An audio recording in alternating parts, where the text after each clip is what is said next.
Welcome back to Calculus Universalis. Today we're unlocking one of the most powerful tools in your calculus toolbox, the first derivative test, to find local maxima and minima of a function. We'll go over the strategy, learn how to use a sign chart, and practice with 3 AP-style examples. By the end of this video, you'll know how to find hills and valleys of any function like a pro. Let's get into it. A function has a relative or local maximum or minimum at a point if the graph changes direction there, from increasing to decreasing. So a graph will be increasing, decrease, that is the maximum, decrease to increase, minimum. We use the first derivative test to figure this out by checking where the derivative changes sign. This will tell us if the function's increasing, if it's a positive sign, and then decreasing, negative, but it really tells us when that changes, so we can find the extrema. Step by step. Step 1, we need to find the derivative of a function f of x. Step 2, find critical points where f of x equals 0 or does not exist. Step 3, we need to make a sign chart. Test intervals between critical points, and then step 4, we need to interpret signs. If it's from positive to negative, you have a local maximum, negative, positive, you have a local minimum, and then no sign change, no extrema.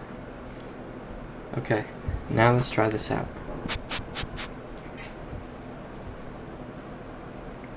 So our first example is going to be problem number 1.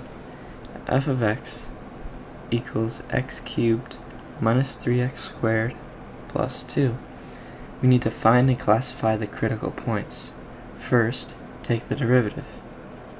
F prime of x equals 3x squared minus 6x, which equals 3x, x minus 2. When you set this equal to 0, equals f prime of x. This is true when x equals 0 and 2. Now let's test the signs around those points. This is the derivative test.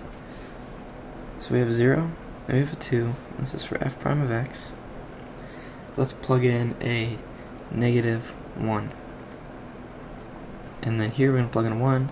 Here we'll plug in a 3. So if we plug in a negative 1 to this up here, what do we get? It's going to be negative 3 times negative 3, which is going to be positive. And then if we plug in a 1, it's going to be negative 1 times 1, which is going to be negative. And then if we plug in a 3, it's going to be positive. A 1 and a 1. So now we have our points of extrema as 0 and 2, and we can say that 0 equals a, goes from increasing to decreasing, maximum. 2 equals decrease to increase, minimum. And these are relative minimums.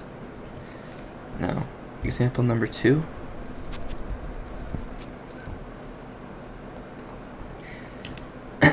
We have f prime of x equals x plus 1, x minus 3. Determine where f has a local maximum or minimum. Let's say we're going to set equal to 0. And then this gives us, this is true when x equals negative 1 and 3. Let's do this again. We have our chart, 1, 3. Plug in values in between. Go ahead and pause it. Give it a try. Okay. So I chose to plug in 0, 1, and a 4. And in doing so, I got this to be positive. I got this to be negative. And then this to be positive. Sorry, this to be positive. which means we have extrema at each point. And then this gives us the knowledge that 1 equals a max and 3 equals a min. Now our last example is going to be similar.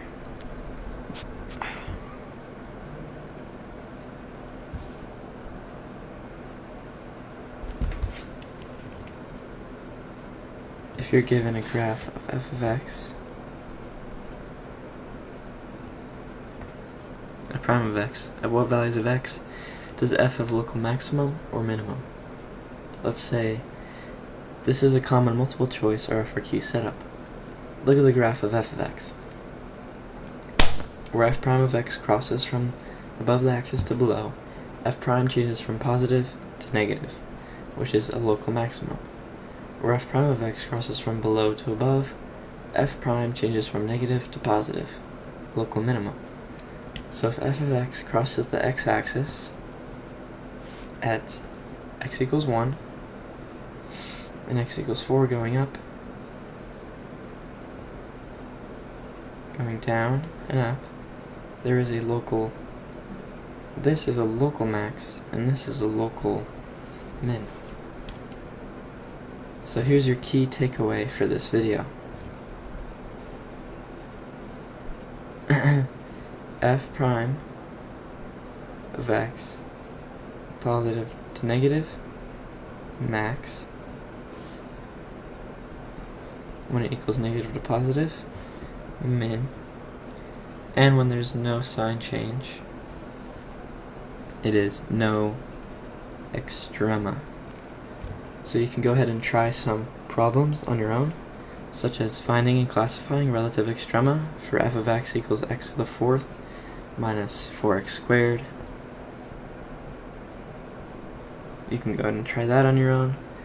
You can find f of x as a graph, determine where it has extrema, and then answer this true or false question. If f prime of x equals 0 and does not change sign, is there a local max or min? In the next video, we'll dive into concavity and the second derivative test. Don't miss it, hit subscribe, and I'll see you there. Goodbye.